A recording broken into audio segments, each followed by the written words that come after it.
펜트하우스 시즌2 11화 예고편에서 주단태가 누군가에게 포대를 씌우고 폭행하는 장면이 나왔습니다. 날이 갈수록 더욱더 폭력적으로 변해가는 주단태네요. 로건이 주단태 일당에게 납치당하는 장면 다음으로 폭행하는 장면이 이어졌는데 그 장면만 놓고 생각해보면 로건이 주단태에게 폭행을 당하는 것이 당연해 보이죠. 하지만 이상한 것이 있습니다. 그건 바로 그 장소에 조비서가 없다는 것이죠. 이때까지는 주단태가 악행을 저지를 때마다 항상 껌딱지처럼 붙어있던 조비서인데 로건을 납치해온 장본인도 조비서였는데 왜 폭행 장면에서는 조비서가 없는 것일까요? 폭행 장면을 놓고 유추해보면 조비서가 드디어 주단태를 배신하지 않을까 하는 생각이 듭니다. 먼저 조비서에 대해 살펴보겠습니다. 조비서는 주단태의 수족인 인물로 항상 주단태의 악행을 도맡아 진행하던 인물이었죠. 뿐만 아니라 항상 주단태에게 폭행을 당하던 인물이기도 했습니다. 연봉이 10억쯤은 되는 건가? 매번 얻어 터지면서도 주단태 곁을 떠나지 않고 지키는 이유가 뭘까? 항상 궁금하기도 했는데요. 조비서의 주된 업무로는 인물 뒷조사,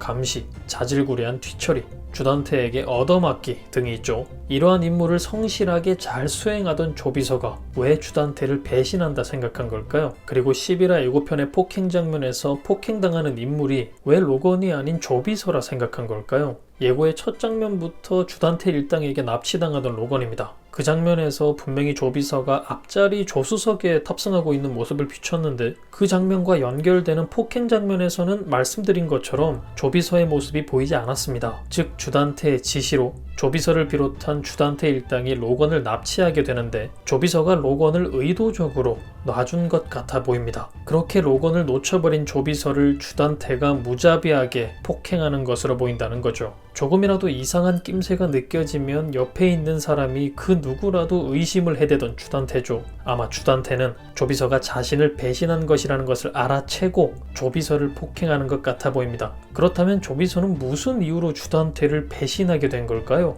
저는 그의 배우에 나에게로 위장한 심수련이 있지 않을까 하는 생각을 해보게 되었습니다. 11화 예고편에서 나에교 씨가 회장님을 속인 건가요? 라는 오윤희의 대사에 이어 죽여버릴 거야 나에교 라는 주단태의 대사가 나옵니다. 그 앞의 장면에서는 펜트하우스 담보 잡혀서 대출받으면 되잖아 라는 나에교의 대사가 나왔고요. 이 장면들을 놓고 보면 주단태는 나에교로 위장한 심수련에 의해 막대한 재산상 피해를 입을 것 같아 보이죠. 조비서는 주단태의 재력 때문에 그의 악행을 돕는 것이라 생각되는데 빈털터리가 되어버린 주단태라면 더 이상 그 녀석을 쥐고 있을 이유가 없어 보이죠. 이러한 사실을 이미 나에교를 통해 조비서가 알게 되고 그로 인해 주단태를 버릴 것 같아 보이기도 합니다. 정리해보면 납치한 로건을 너무나도 쉽게 놓쳐버리게 되고 사실은 놓아준 거죠. 그 사실을 알게 된 눈치 백단 둘리단태 선생이 조비서가 자신을 배신한 사실을 알게 되어 그를 꽁꽁 묶어 폭행을 하지 않았을까 쯤으로 생각된다는 겁니다. 물론 뇌피셜이지만 만약 이러한 전개로 진행된다면 조비서는 안타깝게도 그로 인해 죽음을 맞이할 것 같아 보이기도 합니다. 펜트하우스 극전개 전체를 놓고 살펴보면 핵심 인물이 아닌 인물들이 악역들의 앞길을 막을 만한 정보를 알게 되었을 때나 배신을 했을 때는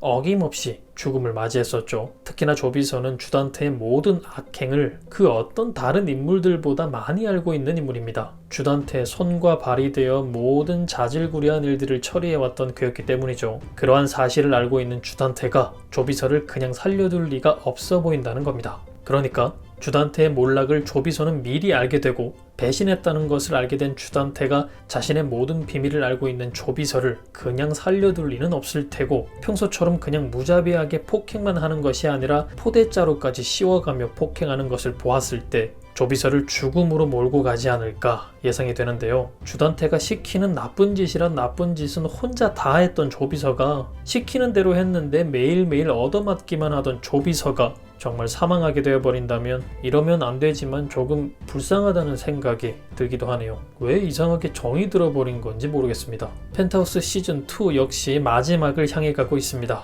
만약 조비서가 사망한다면 조비서를 대신할 또 다른 누군가가 핵심 인물이 될 수도 있지 않을까 생각되기도 하는데요. 은별이의 가정교사로 새로 등장한 진분홍이 로건의 사람으로 주단태와 천서진의 복수의 핵심 인물이 될 것이란 걸 감안해 봤을 때 새로 등장할 주단태의 새로운 비서도 주단태를 향한 복수의 핵심 인물이 될 수 있지 않을까 하는 생각을 해봅니다. 또다시 새로운 인물이 등장한다면 어떠한 방법으로 또 우리에게 신선한 충격을 안겨줄까요? 아마 시즌2 마지막이나 시즌3 초반부에 등장하지 않을까 생각되네요. 뿐만 아니라 아직까지 정체가 명확하게 밝혀지지 않은 진분홍이 주단태에게 왜 복수를 하려 하는지도 궁금해지는데요. 단순히 로건이 매수한 사람이 아닌 주단태에게 어떠한 악행을 당한 인물이 아닐까 생각됩니다. 주단태가 몰락할 것으로 보이는 장면들이 많이 등장했습니다. 예고편에 나온 장면들만 놓고 봤을 때는 당연히 주단태의 몰락이 예상되는데 절대 잊으면 안 되는 것이 있죠. 펜트하우스 시즌은 3부작이라는 사실입니다. 천서진이 오윤희와 손을 잡고 주단태에게 복수를 시작하려 합니다. 만약 주단태가 심수련의 계획대로 모든 것을 잃고 몰락하게 된다면 이제 하나 남은 악역마저 사라져 시즌3에는 새로운 악역이 등장해야 하겠죠. 왠지 그럴 일은 없어 보이는데요. 모든 것을 잃고 미국으로 넘어가 존 바이어의 한국 지사장이 되어 돌아온 하윤철처럼 신분을 회복하여 돌아올지, 아니면 이 모든 것이 악역의 끝판왕인 주단태의 함정인지는 지켜봐야 할 것 같습니다. 후자일 확률이 높아 보이긴 한데 그러면 또다시 등장한 고구마 전개에 답답해지겠죠. 하지만 시즌3에서도 둘단태 선생에게 복수해 나가는 사이다를 보기 위해서라면 잠깐의 고구마쯤은 참아야 되지 않을까 싶습니다. 펜트하우스 시즌2에서 주단태에게 복수를 하게 될 인물들이 다 정리되었습니다. 아직까지는 돌아오지 않았지만 곧 돌아오게 될 유동필과 강마리의 복수, 드디어 밝혀진 심수령과 로건의 복수, 천서진과 손을 잡을 것으로 보이는 오윤희의 복수까지, 악역이었던 천서진마저 주단태를 복수의 대상으로 만드는 걸 보면 주단태라는 인물은 이때까지 다른 드라마에서의 악역과는 차원이 다르다는 것을 알 수 있는데요. 그렇기 때문에 주단태의 몰락이 어떻게 진행될지 더욱더 기대되기도 합니다. 이번 주 주단태가 어떤 함정에 빠지게 되고 거기에 어떤 주단태의 함정이 있었을지 기대해보면서 저는 다음 영상에서 뵙겠습니다. 감사합니다.